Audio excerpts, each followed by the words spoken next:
Entonces, cuidado con canonizar una sola versión. Uno puede tener su favorita.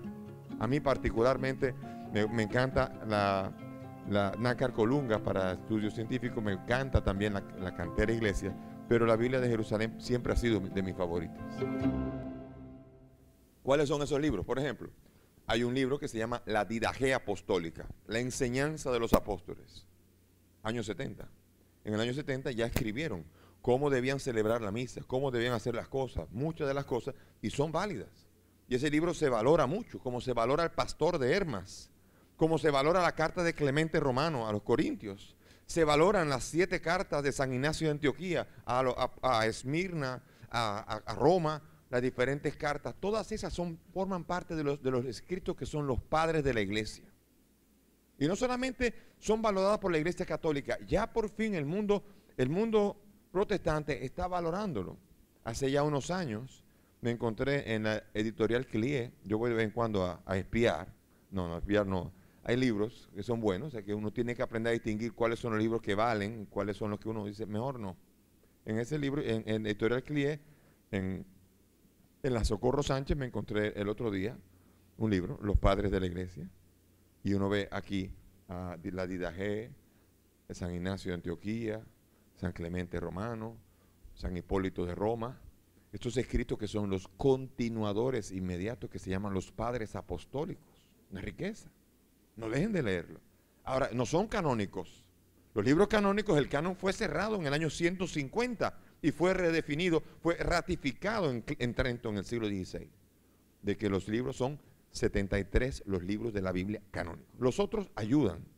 Yo cuando era jovencito, 14, 15 años, me preguntaba, ¿y cuando se murieron los apóstoles qué? ¿Y qué? Entonces se acabó todo. No se acabó nada. Ahí fue donde comenzó. Y no solamente en el siglo I, en el siglo II, en el siglo III, y a través de todos los siglos, uno va descubriendo una iglesia viva, continuadora de lo que es la iglesia apostólica. Porque hay un detalle muy importante que voy a decir.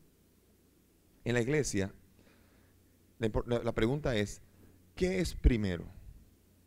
¿La Biblia o la iglesia?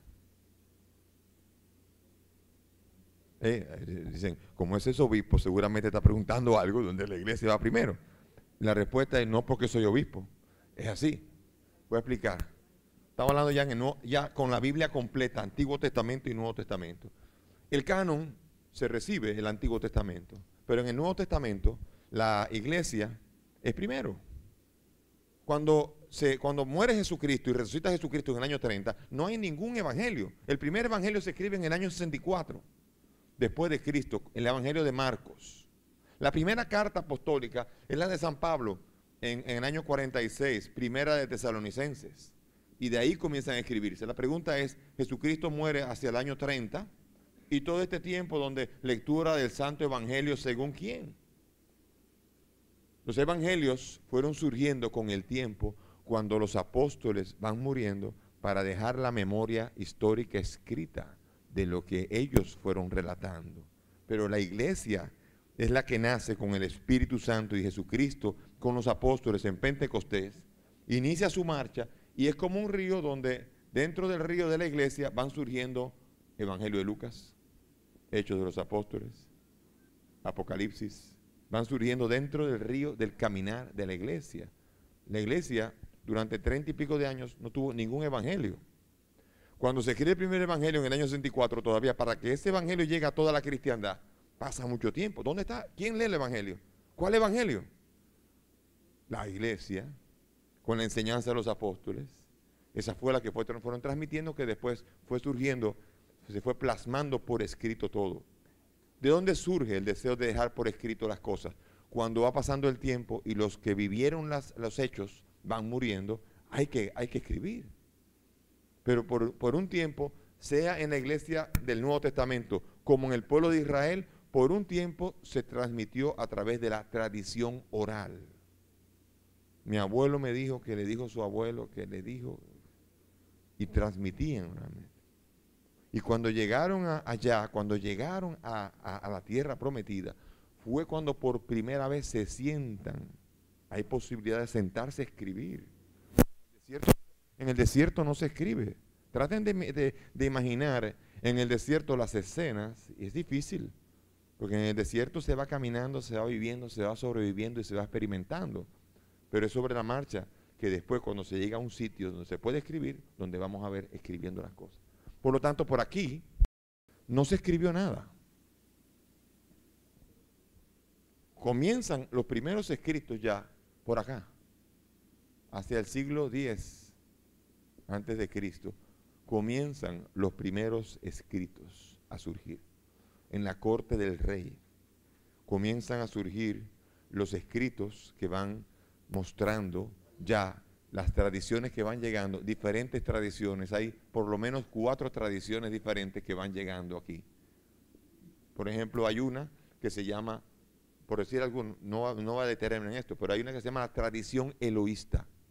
¿Qué quiere decir esto? La que llama, cuando habla de Dios, dice Elohim. Elohim. Entonces, y hay otra que es la tradición yavista, que es la que cuando habla de Dios tiende a decir Yahvé. Y la tradición sacerdotal. Y así hay diferentes tradiciones que van llegando a lo largo del caminar en medio de las tribus y de los clanes, que después se van a concretizar ya por fin en la corte del rey, cuando el pueblo de Israel está unificado bajo la figura, alrededor de la figura de un rey. ¿Ven? Es importante entender esto. Y uno dice, sí, pero espérese, monseñor, pero entonces se perdió mucho en el camino. Probablemente. En la vida se ha perdido mucho. Usted no recuerda todo, pero créame una cosa, la gente que no tiene escritura recuerda más de lo que se imagina. Y a veces añade cosas. Y forma parte de la tradición. Que después lo importante es que el escritor es el que va a estar orientado por la gracia del Espíritu Santo para que una leyenda pueda tener veracidad en la enseñanza, no en la historia de esto. Por ejemplo, el famoso cuento de, ahí viene el niño, que de repente varias veces alarmista, en el cuento famoso que decía que ahí viene el lobo, y todo el mundo venía y el lobo no estaba ahí. Y otra vez, ahí viene el lobo, y no está, y no está, y no está. Y dice que finalmente él, cuando llegó el lobo, él gritó y nadie le hizo caso, suponiendo que el lobo era mentira. El lobo vino y se comió todas las ovejas. ¿Esa historia es verdad, sí o no? ¿Es verdad, sí o no? Oigo sí, oigo no. Puede ser. Ok, aquí viene el punto. Traten de quitarse la mentalidad del siglo XXI que llevan. Históricamente no ocurrió. Ah, entonces no ocurrió. No, sí es verdad.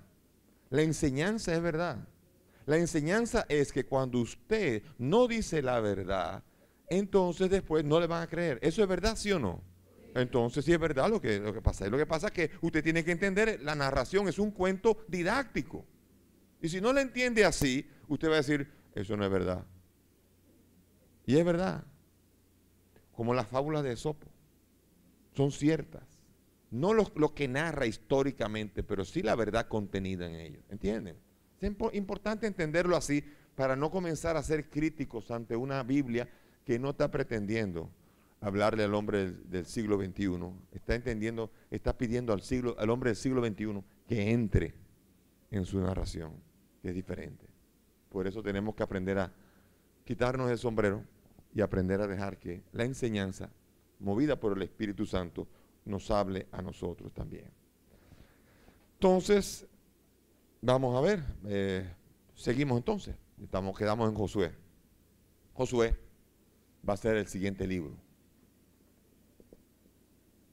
Como ustedes ven, tienen un cuadro ya, pero igualmente vamos a ir viendo cómo Josué es el siguiente libro. El libro de Josué va a haber la toma de la tierra, toda esta parte aquí, estamos hablando de 1210, va a haber, antes de Cristo, va a haber la toma de la tierra, aquí va a haber la posesión, va a haber una lectura de la ley. Cuando se llegue al pueblo, va a haber la lectura de la ley, se va a repartir las tierras en tribus y va entonces a haber una conquista real de la tierra cuando se atraviesa el Jordán. Y después de la conquista de la tierra, entonces va a haber Josué va a tener que hacer un pacto con todas las tribus. No hay manera de gobernar si no es por pequeños grupos. Entonces todos los jefes de clanes al final llegan con Josué y hacen un pacto que se va a llamar el pacto de Siquem, capítulo 24 de Josué. Allí en el pacto de Siquem acuerdan seguir, ponen 12 piedras como significan los testigos, las 12 tribus, que son testigos de que vamos a continuar los mandamientos en cada uno de los lugares donde tengamos que vivir en la tierra prometida. Y entonces aquí la tierra prometida va a ser ocupada por Josué. Después de esto vendrá entonces el periodo de gobierno de esos jefes de clanes que se va a llamar el libro de los jueces. Vamos a quitar este porque todavía no hemos llegado aquí. El libro de jueces va a narrar estos líderes carismáticos que van a tener que legislar, que van a tener que regionalmente manejar todo. Esos van a ser los jueces. Por un tiempo, los jueces van a ser, el pueblo de Israel va a estar en la mano de los jueces, que van a ser personajes que tienen una notoriedad dentro de lo que sería la región. Hay jueces muy famosos. Débora es uno de los jueces famosos. Gedeón es otro. Uno de los más famosos de los jueces es Sansón. ¿Han oído hablar de Sansón? Y se le narra a los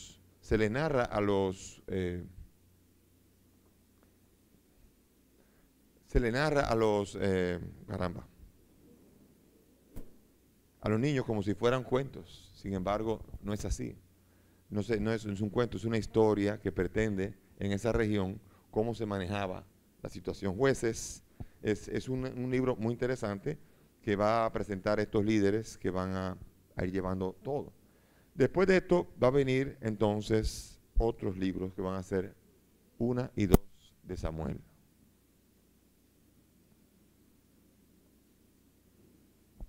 Va a surgir la figura de un personaje, Samuel, y en esa figura del personaje Samuel, alrededor de él, Samuel, va a comenzar a surgir la necesidad del pueblo que quiere un rey.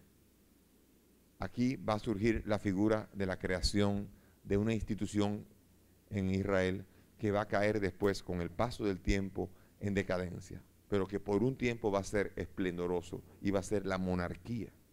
La monarquía de Israel, el rey de Israel, va a ser algo importante. Y entonces el pueblo de Dios pide a Samuel. Samuel es el profeta que comienza a aglutinar, una figura muy particular que visita todas las regiones, un hombre de Dios, un profeta de Dios, que es el que aglutina todo, y el pueblo le pide, necesitamos un rey. Cuando nos atacan por aquí, solamente el clan de acá está preparado. Cuando nos atacan acá, el clan solamente de aquí está preparado. Necesitamos una guardia que sea nacional, necesitamos organizarnos mejor. Y aquí hubo un conflicto porque Samuel va a donde Dios y Dios le dice, pero si el rey era yo, y ahora quieren un rey, y eligen al rey. Y aquí va a salir el primer rey que se va a llamar Saúl. Shaul. Shaul en hebreo significa el solicitado. Y ese es su nombre y esa es exactamente la esencia de su realidad, que él fue el solicitado, fue el rey solicitado, Shaul. Un tocayo suyo va a ser nada más y nada menos que San Pablo, que se va a llamar Saulo, que es el nombre Shaul, el solicitado. ¿Sabías que? 39 libros componen el canon del Antiguo Testamento. Lo hicieron los mismos judíos y quedó establecido 200 años antes de Cristo. Ya regresamos.